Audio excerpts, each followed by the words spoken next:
हरिओम। एक बड़ा सुखद अनुभव देखने में आता है कि हमारा जो मूल है, मूल हमारा ज्ञान स्वरूप ही है। मूल हमारा आनंद स्वरूप ही है। मूल हमारा अंतर्मुखता ही है। ये अलग बात है कि जीवन हम अज्ञान में जीते हैं, लेकिन मूल हमारा जो है वो ज्ञानमय है। ज्ञान का स्वरूप है हमारे मूल का।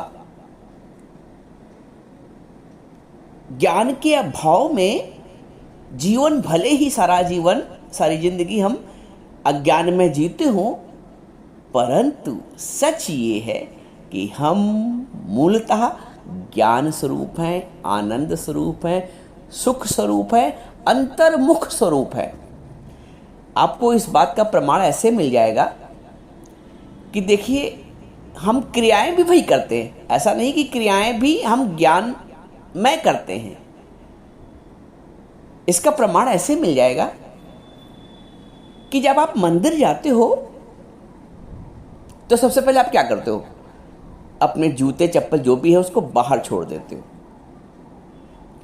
अब ये इस बात का संकेत है, इसका एक आध्यात्मिक कारण है। मूलतः आध्यात्मिक कारण ये है कि हम जो बाहर चप्पल और जूते उतारते हैं, इसका चप्पल और जूते चर्म का प्रतीक हैं। चर्म से बनते हैं, चमड़े से।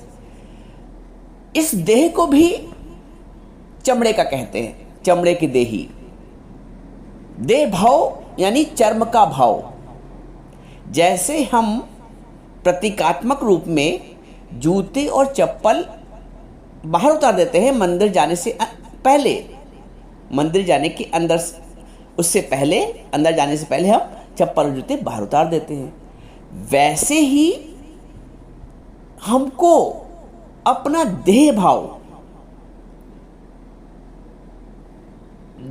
को कहते हैं, देह को कहते हैं चमड़े से बना हुआ। तभी आपको याद होगा कि जब तुलसीदास जी अपनी पत्नी के पास अंधेरी रात में गए नदी को पार करते हुए, तो उन्होंने फटकार लगाई कि अस्थ चर्मम देह मम ताम में ऐसी प्रीत। इस चर्म के देह में तुम्हें ऐसी प्रीत है। उसी दिन से उनको वैराग आया। मैं यहाँ इस बात को इसलिए कोट कर रहा हूँ कि इस देह को चर्म कहा जाता है, चर्म की बनी, चमड़े की बनी है। तो जैसे हम वहाँ चप्पल और जूते प्रतीकात्मक रूप से चमड़े को बाहर उतार देते हैं, वैसे ही हमें जब मंदिर के अंदर प्रवेश करें तो देह भाव को बाहर रखकर आत्म भाव में प्रवेश करना होता है। दूसरा, जब हम मंदिर में प्रवेश करते हैं तो दोनों हाथ जोड़ लेते हैं। दोनों हाथ जोड़ने का आशय ये है कि हम दो से एक हो गए। द्वैत वहां पे समाप्त हो गया। जो हमारा मूल है अद्वैतवाद का, एको हम बहुश्यामी, भगवान कहते हैं कि सर्वत्र मैं ही हूं और एक हूं, और मैंने ही अपने आप का पसारा कर लिया है। तो वो बात मंदिर के अंदर जब हम प्रवेश करते हैं तो भगवान के हाथ आगे दोनों हाथ जोड़ते हैं। दोनों हाथ जोड़ने का मतलब है कि हम और परमात्मा, पहले क्या हुआ, सबसे पहले हमने देह भाव बाहर छोड़ा, आत्मभाव में आ गए। अब आत्मभाव आने का संकेत यही है, मतलब यही है, आशय यही है कि जब हाथ प्रणाम दोनों जोड़ते हैं, प्रणाम करते हैं, तो दो से एक हो गए।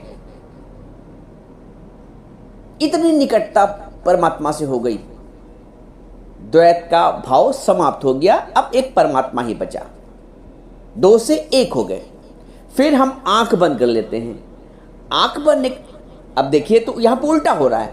भाई, हम दर्शन करने गए, यानी देखने गए भगवान को, दीदार करने गए, दर्शन करने गए, तो आंख बंद करने की आवश्यकता। लेकिन हम अधिकांशतः ऐसा ही होता है कि हम अपनी आंख बंद करके प्रभु का दर्शन करते हैं अंतर्मन से। ये तीसरी बात। चौथा प्रमाण ये है कि हमको परमात्मा से कुछ प्रार्थना भी करनी होती है। प्रार्थना करनी होती है मतलब परमात्मा से कुछ बोलना होता है, प्रभु से कुछ बात करनी होती है। तो हम बात जो प्रार्थना करते हैं वो तेज तेज चिल्ला के नहीं करते हैं, हम अंतर्मन में ही बोलते हैं। यानी कि मालूम है अंतर्मन में ही सुन रहा है प्रभु। मंदिर गए भले ही हैं, लेकिन जो क्रियाएं हो रही वो मन के अंदर वाली हो रही। नाम मंदिर है और क्रियाएं मन के अंदर वाली हो रही, लेकिन सब अद्वैत की क्रियाएं होते हुए भाई हम हाथ जोड़ रहे हैं, दो से एक हो रहे हैं। हम अंतर मन में आंख बंद करके प्रार्थना कर रहे हैं, यानी अंदर ही परमात्मा को जान रहे हैं, आभास अंदर है ऐसा। हम प्रार्थना भी कर रहे हैं तो अंतर मन में अपने मन में ही बोल रहे हैं, जो भी प्रार्थना कर रहे हैं, भगवान से बात कर रहे हैं, वार्तालाप कर रहे हैं, किसी को सुना नहीं रहे। ये सब इस बात का संकेत, ये सारी क्रियाएं कि हम वो जो परमात्मा है जिसको हम बाहर खोज रहे हैं वो हमारे अंतर मन में ही, नानक जी ने इसको बोला है सदा बसत तुम साथ। भगवान ने भी इसको गीता में बोला है। भगवान ने कहते हैं कि सर्वभूतानाम हृदय से अर्जुन तिष्ठति, अहम सर्वभूतानाम हृदय से अर्जुन तिष्ठति। मैं ही सर्वभूत प्राणियों के हृदय में स्थित हूँ। और वही हमारे भले ही अज्ञान है लेकिन क्रियाएं ज्ञानमय हो रही हैं। हम भगवान के दर्शन के लिए बहुत दूर दूर जाते हैं, बहुत बहुत बड़ी बड़ी यात्राएं करते हैं, परंतु जैसे ही मंदिर पहुंचते हैं हम अद्वैत में स्वतः आ जाते हैं। कोई हमसे कहता नहीं है, आंख बंद हो जाती, हाथ जुड़ जाते हैं, अंतर मन में प्रार्थना होने लगती है। भले ही साधन करके गए दूर दूर, लेकिन अंततः अपने अंदर ही आना पड़ता है। बाहर की खोज बाहर ही रह जाती है। एक बहुत बढ़िया दृष्टांत बताते हैं कि एक बार एक सेठ जी, साहूकार, पुराने ज़माने की बात है, तो वो ट्रेन से बड़ा सा संदूक, उसमें बहुत माल था, हीरे जवाहरात थे, बहुत भारी संदूक था, उसको लेके ट्रेन से यात्रा करने निकले। कुली को साथ ले गए थे क्योंकि वो भारी था, तो एक मजदूर भी ट्रेन में पहुंचाने उनको गया। सीट पर बिठा के मजदूर चलाया ले जो कुली है, और सेठ जी अपने निश्चिंत होकर बैठ गए। सेठ जी बिल्कुल निश्चिंत होकर बैठ गए, और साथ में सेठ जी के साथ में पीछे एक चोर भी उनको ताड़ गया। वो चोर भी उनके पीछे लग गया। चोर उनके पीछे लग गया। वो अपनी जुगाड़ में था कि कैसे मैं इस संदूक को खोल के, भाई संदूक भारी था, निकाल उठा तो सकता नहीं, लेके भाग नहीं सकता था, तो वो इस जुगाड़ में था कि कैसे मैं इसकी चाबी ढूंढ लूं। इस बीच सेठ जी उठ के गए भी हाथ धोने, वॉशरूम गए, सब कुछ किया उन्होंने, और निश्चिंत है वो। और फिर आके अपना चादर बिछा के लेट गए। अब चोर सारी यात्रा उस चाबी को ढूंढता रहा कि कैसे मैं जुगाड़ पाऊं और इनकी चाबी, संदूक खोल के अपना उनका जो माल ताल निकाल के रवाना हो जाऊं यहाँ से। सेठ जी चाय पीने एक जगह उतरे, तब भी वो निश्चिंत थे सेठ जी, और चोर अपना काम में लगा। फिर सेठ जी अपने कुर्ता टांग के सो गए आराम से निश्चिंत होके। फिर अब वो चोर, उसको नींद नहीं आई क्योंकि उसको अपना काम करना था। सेठ जी के कुर्ते में हाथ डाल के, चाबी उसमें भी नहीं है। सारी रात वो उधेड़ बुन में लगा रहा, उनके पैतियाने, उनके सरहाने सब कहीं देखा, लेकिन चाबी संदूक की नहीं मिली। सुबह हुआ, सेठ जी उतरने लगे, कुली को बुलाया। चोर उनके सामने आया, बोला सेठ जी, उसने अपना परिचय दिया कि मैं तो चोर हूं, क्या आप मुझसे भी बड़े चोर हैं? सेठ जी ने कहा क्या हुआ? बोला रात भर मैं इस जुगाड़ में लगा रहा कि मैं चाबी ढूंढ लूं और आपका जो माल है संदूक में निकाल के भाग जाऊं, परंतु मुझे वो चाबी कहीं मिली नहीं। इवन आपकी जेब में भी देखा कुर्ते के, उसमें भी नहीं थी। सेठ जी बोले बेटा मैं तुमको समझ गया था, मैं शुरू में ही कि तुम मेरे साथ इस इरादे से चढ़े हो।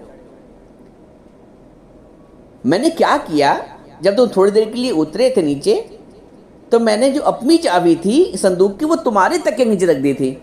मुझे ये मालूम था तुम मेरे पास सबका ही ढूंढोगे, अपने पास नहीं ढूंढोगे, इसलिए मैं निश्चिंत हो गया था। और वो जो अपनी चाबी थी खजाने की, संदूक की, वो मैंने तुम्हारे तकिए में रख दी थी। सारा ये दृष्टांत ये बताता है कि जो आनंद का खजाना है, जो चाबी है, वो मेरे पास ही है। और जैसे वो चोर सारी रात उसने गवा दी सेठ के पास दूसरे के पास ढूंढने में और उसको नहीं मिली, वैसे ही वो जो शांति है, हम उस शांति की तलाश में ना जाने कितने कितने प्रयास करते हैं, हम उस आनंद की तलाश में ना जाने कितने कितने प्रयास करते हैं, लेकिन जो दिल अपने अंदर जाते हैं, जब अपने अंतर्मुख होते हैं, अंतर्मुखी सदा सुखी।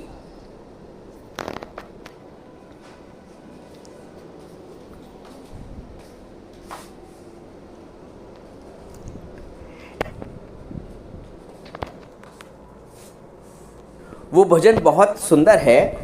एक संजय आपको याद आ रहा तो सुना दे रहा हूं कि भीतर है सखा तेरा सखा, मन लगा के देख, अंतःकरण में ज्ञान की ज्योति जला के देख, ज्योति जला के देख। भीतर है सखा तेरा सखा, मन लगा के देख, अंतःकरण में ज्ञान की ज्योति जला के देख, ज्योति जला के देख। है इंद्रियों की शक्तियाँ बाहर की ओर जो, है इंद्रियों की शक्तियाँ बाहर की ओर जो, बाहर से तोड़ करके अंदर से जोड़ दो, कर सकल द्वार बंद समाधि लगा के देख, अंतःकरण में ज्ञान की ज्योति जला के देख, ज्योति जला के देख। साखी पवित्र देव है, बिगड़ी बने न क्यों, साखी पवित्र देव है, बिगड़ी बने न क्यों। जीवन ये मेरा प्रेम के रस में भीगे न क्यों, जीवन ये मेरा भक्ति के रस में भीगे न क्यों। आत्मा के आनंद का जीवन बना के देख, अंतःकरण में ज्ञान की ज्योति जला के देख, ज्योति जला के देख। तेरे अंदर सब कुछ है, आनंद भी है, शांति भी है। भटकते बाहर जैसे वो मृग जल की तृष्णा में भटकता है कि लगता है थोड़ी दूर पे रेगिस्तान में जल दिख रहा है रेत बालू में, लेकिन जब वहां पहुंचता है उसको नहीं मिलता है। तो तेरे अंदर चेतन देव, अंदर ज्योति प्यारे दी, तेरे अंदर हीरे मोती, तेरे अंदर चमके ज्योति, तेरे अंदर माल खजाना, तू क्यों ढूंढे देश बेगाना। अरे अपने अंदर ढूंढो तो, अपने पास देखो, चाबी मिल जाएगी उस आनंद के खजाने की, उस शांति की खजाने की।